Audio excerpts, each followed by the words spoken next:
U.S. launches USS Gerald R. Ford to strike Iran.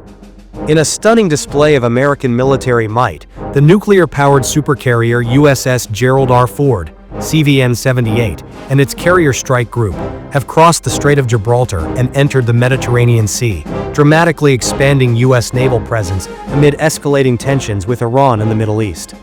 Photographs and videos from local observers show the Ford steaming eastward with escorts, including the guided missile destroyer USS Mahan, as a U.S. Navy P-8 Poseidon patrol aircraft buzzes overhead, scanning the seas for potential threats. This redeployment comes on the heels of the Ford's controversial Caribbean operations, where carrier aircraft helped lead a high-profile raid that resulted in the capture of Venezuelan leader Nicolás Maduro, a mission that stunned global observers and intensified geopolitical friction. Officials confirmed the Ford's orders were abruptly changed from Southern Hemisphere counter-narcotics operations to bolstering U.S. force posture in the Middle East. Its strike group is expected to join the USS Abraham Lincoln in the Arabian Sea, creating a rare dual-carrier task force poised within striking distance of Iranian airspace.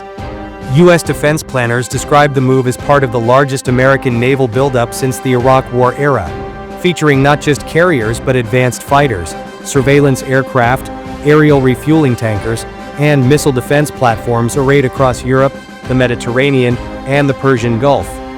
Military experts warn the Ford's positioning could signal preparation for airstrikes on Iranian targets if diplomatic negotiations falter, potentially igniting a major regional conflict. Aircraft from Ford's Air Wing can reach deep into the Middle East with tanker support, while its layered fleet defenses pose a formidable challenge to any adversary.